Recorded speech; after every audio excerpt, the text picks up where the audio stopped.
Ժողովուրդ օրաթերթը գրում է. Մայիսի 8-ին մեկնարկելու է ԱԺ ընտրությունների նախընտրական պաշտոնական քարոզարշավը։ Ժողովուրդ օրաթերթի տեղեկությունների համաձայն այս պահին 19 քաղաքական ուժերը փորձում են հստակեցնել, թե որտեղից են մեկնարկելու եւ ինչ ձևաչափով։ Մենք տեղեկություններ ունենք, որ ընդդիմադիրները նպատակ ունեն նաեւ մեծ հանրահավաքով սկսել քարոզարշավը։ Իշխանությունները եւս պլան են գծում, թե ինչպես են սկսելու քարոզարշավը։ Իդեպ, հստակ է, որ ԿՊԱ-ականներն էլի ավտոբուսներով են շրջելու տարբեր մարզերում, Նիկոլ Փաշինյանի սոցիալական էջով ուղիղ եթերի ֆորմատով։ Ժողովուրդ օրաթերթը գրում է. ՀՀ կառավարությունը միլիարդներ է ներդրել սահմանամերձ բնակավայրերում տուն կառուցելու համար, բայց չի հաշվարկել, այս տներում արդյոք մարդիկ են ապրում, թե ոչ։ Ժողովրդի ուսումնասիրությունը ցույց է տալիս 35 միլիարդ դրամ վարկերի եւ 6.8 միլիարդ դրամ բյուջետային աջակցության դիմաց պետությունը դեռ չգիտի սահմանին քանի մարդ է բնակեցվել, թվերը կան, բնակեցման արդյունքը ոչ։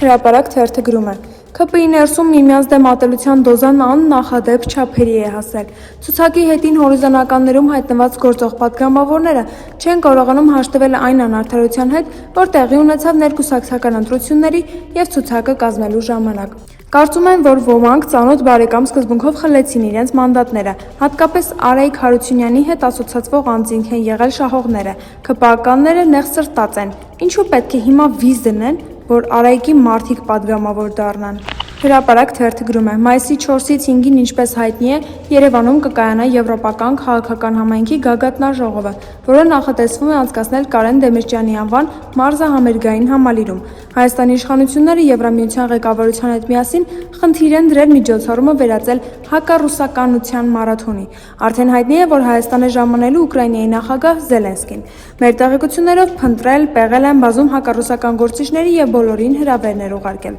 Բայց Ադրբեջանի եւ Թուրքիայի ղեկավարները, որոնց հետ Փաշինյանն իբր արդեն խաղաղություն է հաստատել, ըստ լուրերի, դեռևս չեն հաստատել իրենց այցը եւ հավանական է, որ կմերժեն հրավերը։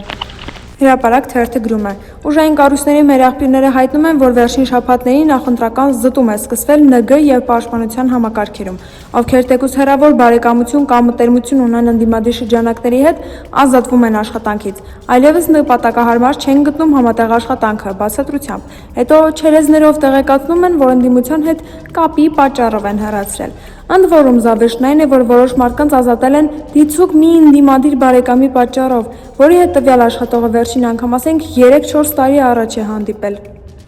Հրապարակ թերթը գրում է. հայտնի է, որ քաղ պայմանագրի նախընտրական մարզային շտաբների ղեկավարներ են նշանակվել մարզպետները, որոշ տեղեկություններով ՔՊ շտաբը նրանց անսահմանափակ հնարավորություններ է տվել, միայն թե կարողանան ձայն բերել իրենց ուժի համար։ Օրինակ մարզպետները շտաբային աշխատանքի են ընդունում տասնյակ աշխատողների, սեփական հայեցողությամբ եւ շատ բարձր աշխատավարձերով, որպեսզի այդ աշխատողները, որոնք իրականում դասական տասովչիկներ են, կարողանան իրենց համայնքներում մարդկանց այս կամ այն կերպ շահագրգռելով ընտրության տանել եւ ձայներ ապահովել իշխանությունների համար։ Մարզպետներն ընդամենը հաստիկացուցակ են ուղարկում կենտրոնական շտաբի պետ Արայիկ Հարությունյանին, որը հաստատում է կամ խմբագրումներ է անում եւ ըստ այդմ համապատասխան ֆինանսավորում է տրամադրում շտաբներին։ Մի խոսքով մարզպետների քեֆին քեֆ չի հասնի։ Եկել է մեծ խոպանի ու պղտոր ջրում ձուկ որսալու ժամանակը։